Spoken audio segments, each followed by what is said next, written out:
what's going on, everybody, and welcome back to the Hangout Spot where you already know it's Real Talk Sports Talk, live from my man cave. It's your boy Johnny. But before we get started, I hope everybody had a happy and prosperous new year. Hopefully you brought 2024 in with a bang. I know I did. This year is going to be a huge year for us here at the Hangout Spot. So hopefully you come along and you continue to support. It's going to be an amazing ride, starting with today, our first video of 2024. We're going to start it off strong. We're going to go around the league and highlight some top performances and key takeaways from a very good Week 17 in the NFL, starting with Saturday night's game between the Detroit Lions and the Dallas Cowboys, a game that the Cowboys win by a point, 20-19, a game that I picked the Cowboys to win, but realistically, did they? Because I don't believe that they did. We have yet another game that's decided by a questionable and poor call by the officials. Far too many times that's happened this year. At the end of a good game, we should be talking about the players, not the officials. And this was clearly a call that they missed. Video replay shows that. And if you're the Dallas Cowboys, you're lucky. Somebody else's could be reporting, right? Why not just send 68? That's what you do when you have when you bring an extra lineman in the game. One of them's going to be eligible. No. And that's why you come in there and you have those three guys. And that's what they say. Report. I'm the guy. The only one that announced that he was eligible is 68, Taylor Decker. Then why are the Trust other me. two over there? Because they come in. They don't need to announce it to the defense until the ball's getting snapped. Then they say who's eligible. You don't do this. Is just a common practice that you do. And the thing that drives me absolutely crazy is, and I get it, I think the guys, the referees is a human being. He made a mistake.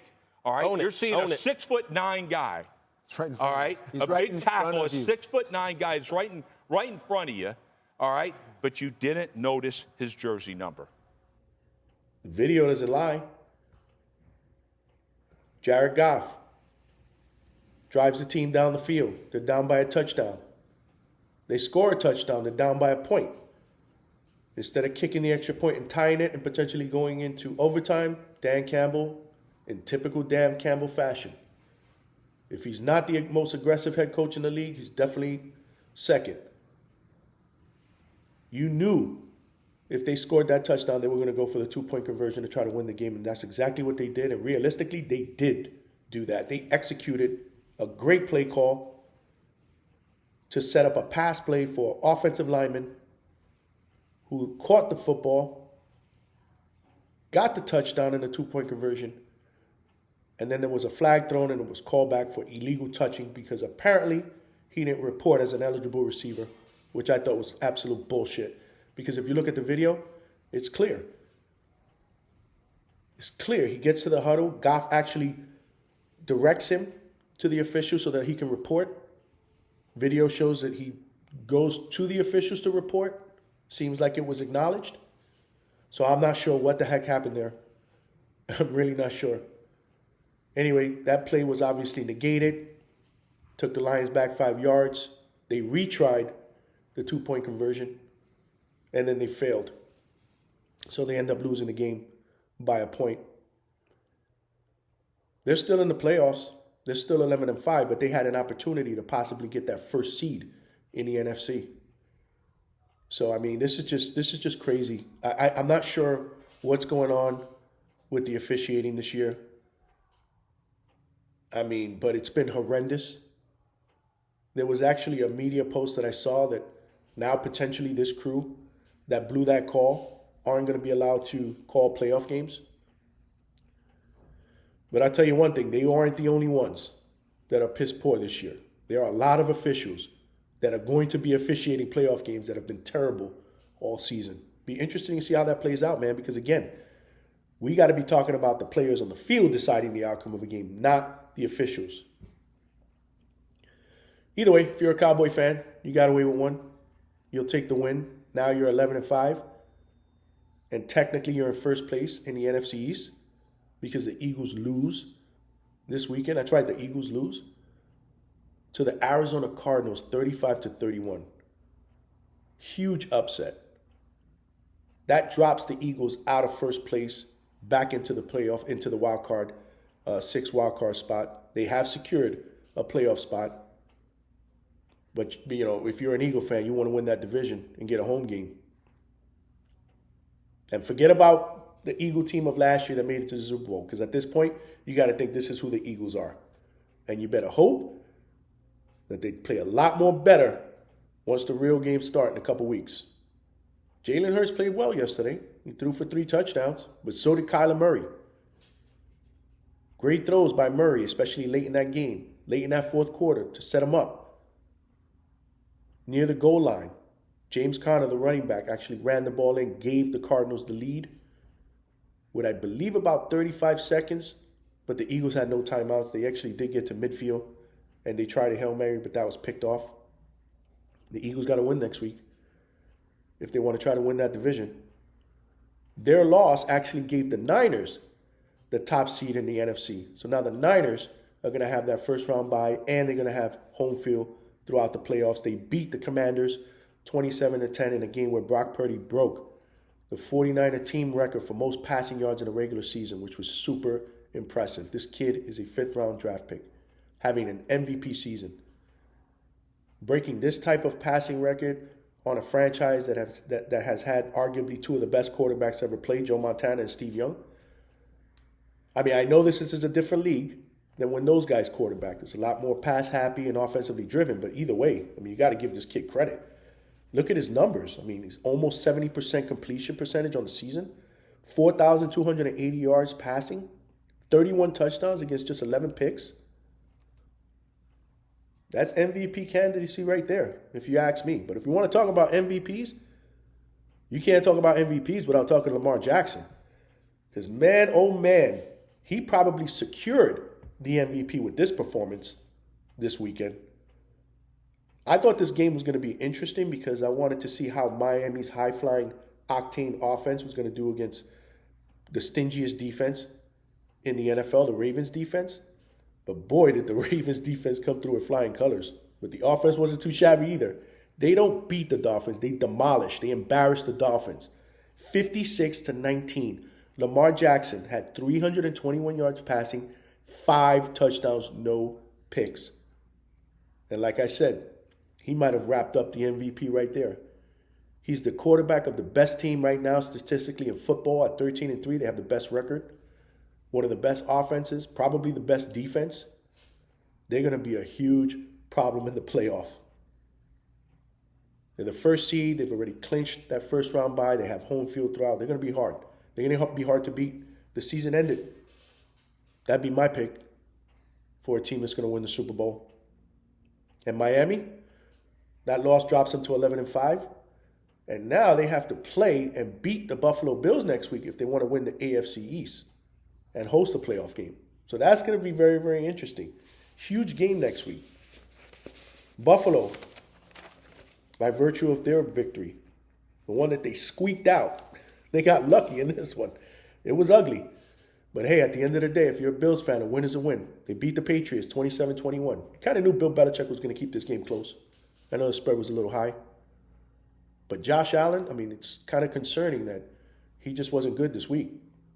Only passed for 50% of his completions, 15 of 30, 169 yards. He had a pick.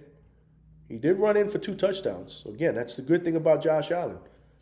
When the passing game isn't working, you got to watch him, on the ground. He's not afraid to take off, drop his shoulder, score a touchdown.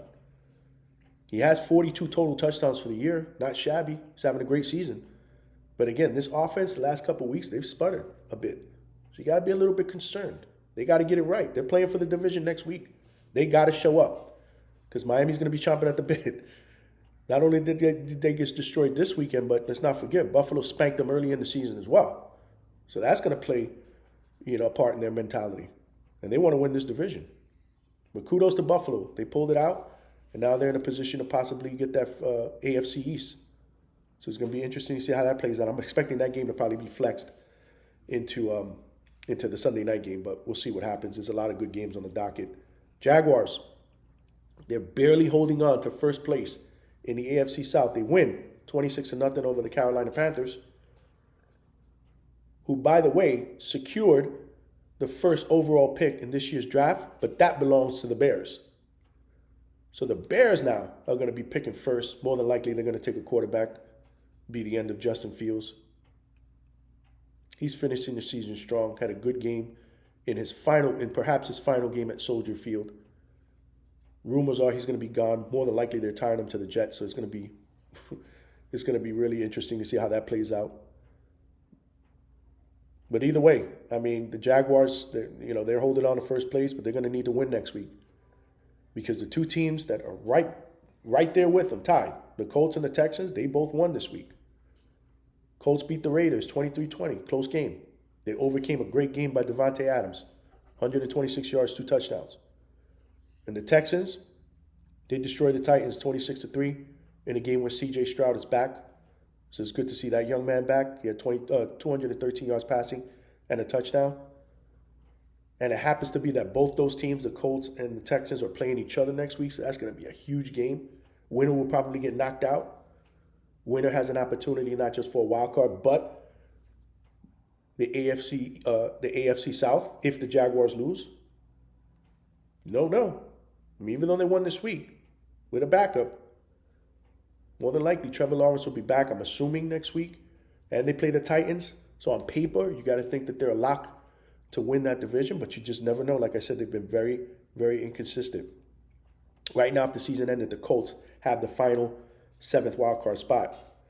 But the Texans are right there, so are the Steelers. The Steelers are 9-7 now. They pull off a huge win, an impressive win on the road against the Seahawks, 30-23. Give Mike Tomlin credit. A lot of people are saying that this is his last season in Pittsburgh. They're trying to run him out of town. But he made that decision. Took him 2 games to realize Mitch Trubisky isn't that guy. Let's go with Mason Rudolph, and he's provided a spark. He was solid, 274 yards passing. He didn't pass for a touchdown, but he made some key throws in this one. He had some really good chemistry with George Pickens, who's looking like a special receiver. But the story of this game was Najee Harris. 27 rushes, 122 yards, 2 touchdowns on the ground. Mason Rudolph has been named the starter next week against the Ravens. This is a game that the Steelers have to win. And if you're a Steeler fan, you're hoping that since they have the AFC all wrapped up, that maybe, perhaps, if they do decide to play their starters, it'll be maybe for a quarter or a half, which gives them, on paper, technically an easier opportunity to win this game. But it's going to be tough. Speaking of wild cards, let's look at the NFC. There's only one spot up for grabs right now because the Rams moved up to the 6th seed. They clinched themselves a playoff spot with their victory over the New York Giants, 26-25. They barely pulled that one off. And the only reason why they pulled it off is because Mason Crosby missed a 54-yarder as time expired because the Giants were in a position to win this game. Either way, again, the Rams, they're playing their best football at the best time of the year. Matthew Stafford came into this game on fire. He wasn't really that good. I mean, he did pass for 300 yards and a touchdown, but he was picked off twice, so he was sloppy with the football. A lot of that has to do with Wink Martindale's defense as well. A lot of blitzing, some sacks. So kudos to the Giants for keeping that close. Tyrod Taylor had a pretty solid game. Put them in a position to potentially win it at the end. Either way, congratulations to the Rams. They've clinched the playoff spot. They play the Niners next week. See what happens there in a meaningless game. Niners will probably end up resting some of their starters, so gives the Rams a better opportunity to try to win that game. Green Bay, if the season ended, they'd hold the final and 7th wildcard spot. They beat the Vikings in Minnesota. Very impressive win, 33-10. Let's talk about Jordan Love, man. He's having himself a really, really nice year as a first-year starter. This week, 256 yards, 3 touchdowns. He also rushed for another one. So he led this team. He willed this team to victory. For the season, he's potentially a lock for 4,000 yards. Right now, he's at 3,843 yards, 30 touchdowns, just 11 interceptions, and a QBR a little bit over 112. That's very impressive. You got to give Mike LaFleur a lot of credit for what he's done with Jordan Love this first season. Next week, they play against the Bears at Green Bay. So you think if they win that game, they're in the playoffs, but it's not a lock. There's a lot of teams vying for that last spot, including the Saints. The Saints are not only vying for a wildcard spot, they could potentially win the division. Coming in, they were a game behind Tampa Bay. They beat Tampa Bay this week, 23-13. So now they're both tied atop the NFC South for first place. Next week is going to be huge. And the Falcons, they're in it as well. They won. They're now 7-9. They play the Saints next week. The Buccaneers play the Panthers. So you got to think on paper, they have the easier path. If they win, they take the division. But all these teams are vying either for the division or a wild card spot. Derek Carr was pretty good this week. He threw for 2 touchdowns. Baker Mayfield, he had been hot coming in. He struggled. He threw 2 picks. So this final week, man, it's gonna be really, really juicy. You got 2 spots up for grabs in the AFC. You got 1 final spot in the NFC with a lot of teams vying for those spots. You got some teams that are, again, if they win and a couple of things go their way, they can possibly get in by winning the division. Very interesting. This is a great time to be a football fan. And even better if you root for a team that's playing meaningful games going into this last week. Awesome. I can't wait. I can't wait to see this last week. I can't wait to do my predictions. That's going to be later on this week. So tune in for that. Really good stuff coming up. Really good stuff. Let me know your thoughts in the comment section. And if you're new to watching my videos, please subscribe. Hit that like button if you enjoyed. And hit that notification bar. That way, anytime I drop new content, you are the first to be able to tune in. But as always, like I said, Happy New Year. 2024 is going to be huge for us here at the Hangout Spot, so make sure you stay aboard for the ride. I appreciate all of you. And as always, this is your boy Johnny, signing out from the Hangout Spot, and I will talk to everybody later this week.